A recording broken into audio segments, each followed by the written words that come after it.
अफगानिस्तान में तालिबान से चीन पाकिस्तान का खेल खेलना भारी पड़ सकता है, लेकिन फिलहाल तालिबान के लिए एक विरोधी गुट लगातार मुसीबत बना हुआ है। इस वक्त अफगानिस्तान का अधिकतर इलाका तालिबान के कब्जे में है, लेकिन इस देश का एक कोना ऐसा भी है जहां जाने से तालिबान भी डरता है। हम बात पंजशीर की कर रहे हैं। उसी पंजशीर ने एक बार फिर तालिबान के खिलाफ अंगड़ाई ली है। आज हम आपको बताएंगे कि इस इलाके में हर किसी ने मात खाई है, चाहे वो तालिबान हो, रूस हो या फिर अमेरिका। जमीनी जंग में सभी हारे। क्यों? ये रिपोर्ट देखें आप।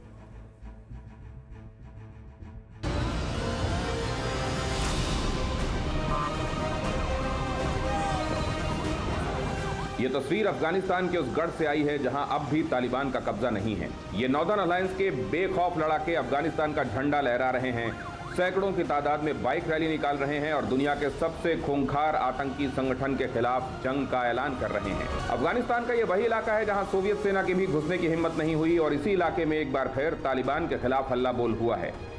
ये है नॉर्दर्न अलायंस के पूर्व कमांडर अहमद शाह मसूद का गढ़ पंजशीर घाटी, राजधानी काबुल से महज 125 किलोमीटर दूर।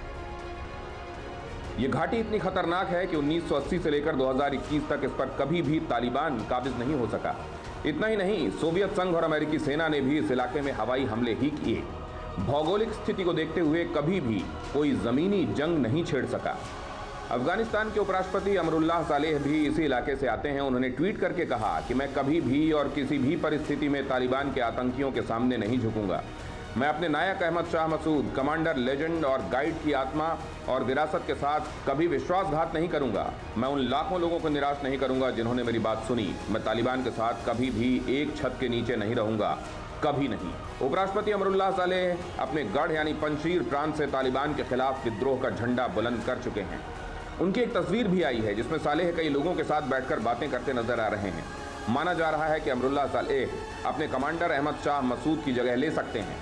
उनके साथ अहमद शाह मसूद के बेटे अहमद मसूद का गुट भी तालिबान के खिलाफ लड़ रहा है। पंजशीर में अमरुल्लाह सालेह की सेना ने तो कई इलाकों से तालिबान को पीछे भी खदेड़ दिया है।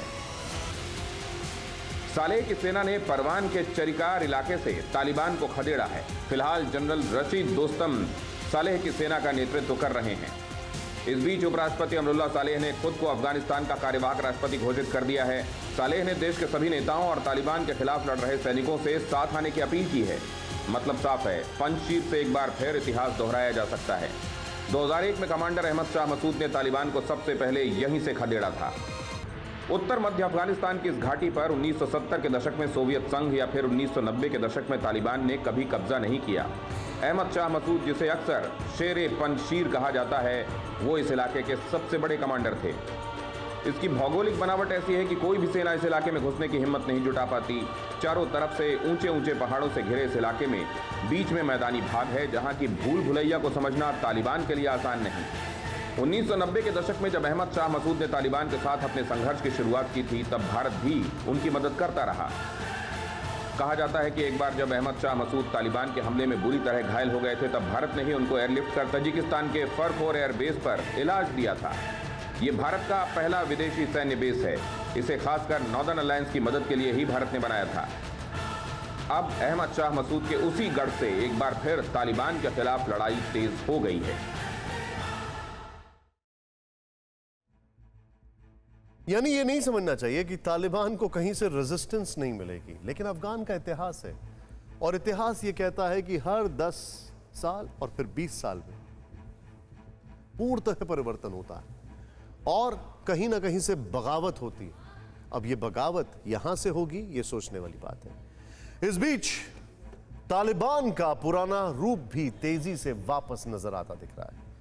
काबुल में जो तालिबान कैमरों के सामने खुद को बदल जाने का दम भरता है, उसी तालिबान के लड़ाके अफगानिस्तान के बाकी इलाकों में वैसी ही हैवानियत शुरू कर चुके हैं जैसी 20 साल पहले करते थे।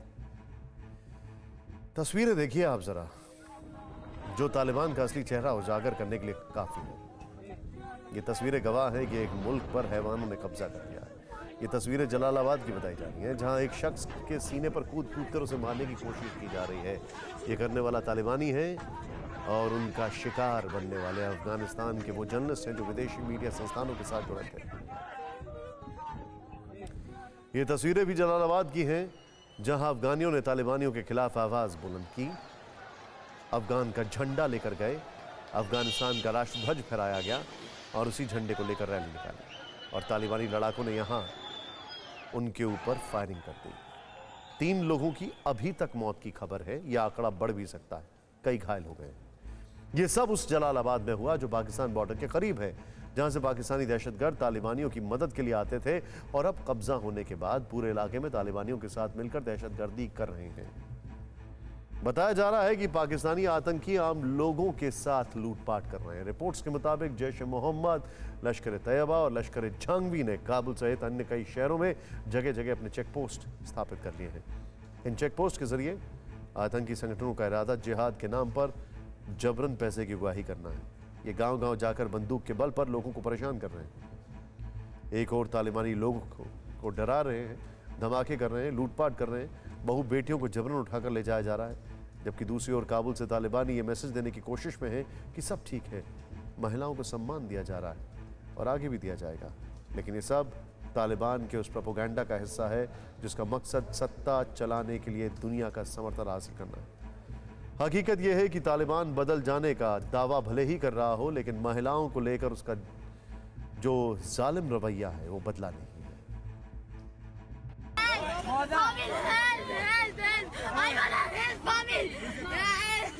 ये अफगानिस्तान के नरकिस्तान में तब्दील हो जाने का चीखता हुआ प्रमाण है।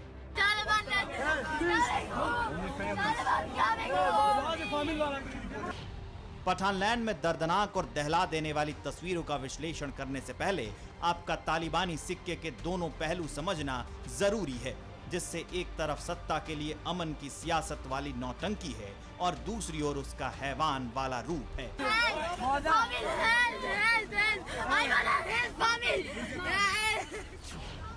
ये चीख, ये मदद की गुहार एक महिला उसी जहन्नुम से बाहर निकालने के लिए लगा रही है, क्योंकि उसे मालूम है कि ये उसके पास आखिरी मौका है तालिबानी दरिंदों से बचने का, जो गिद्धों की तरह महिलाओं को नोचने के लिए काबुल से लेकर दूर दराज तक के इलाकों में घूम रहे हैं।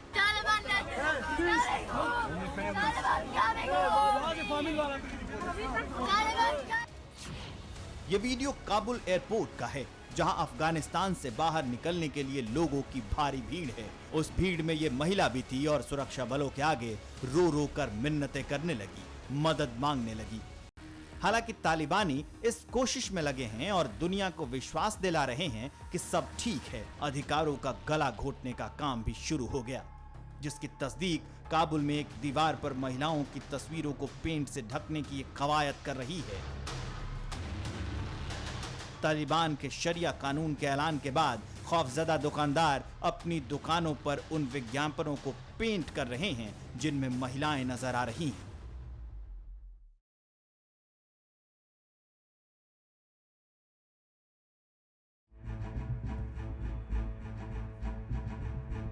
एक और काबुल समेत पूरे अफगानिस्तान में महिलाओं की तस्वीरों और पोस्टरों को हटाया जा रहा है। दूसरी ओर महिलाओं को बुर्के में कैद किया जा रहा है। तालिबान का कब्जा होने के बाद अफगानिस्तान के शहरों में बुर्के की बिक्री तेजी से बढ़ गई है, क्योंकि तालिबानी जल्लादों से बचना है तो बुर्का पहनना ही होगा, वरना खौफनाक सजा भुगतनी होगी। मतलब यह कि आजादी से जीने वाली अफगानी औरतों की जिंदगी एक बार फिर गुलामी की जंजीरों में जकड़ चुकी है। इसे बताया है कि ईरानी फोटोग्राफर ने, इसमें महिला की 3 पीढ़ियों को बुर्के के अंधेरे में गायब होते दिखाया गया है। लेकिन ऐसा नहीं है कि अफगानिस्तान में तालिबान से हर महिला खौफजदा है। हाँ, ये बात अलग है कि उनकी तादाद बहुत कम है और उनमें से चंद महिलाएं हैं जो आपके सामने हैं। काबुल में जब ये महिलाएं तालिबान के खिलाफ प्रदर्शन कर रही थी तो उनके सामने हथियारबंद तालिबानी लड़ाके खड़े थे, उन्हें घर जाने के लिए कहते रहे। लेकिन इन महिलाओं ने कहा कि उन्हें पढ़ने और काम करने की आज़ादी चाहिए, सियासत में हिस्सेदारी चाहिए। फिक्र आपकी, सोमवार से शुक्रवार रात 9 बजे सिर्फ TV9 भारतवर्ष पर।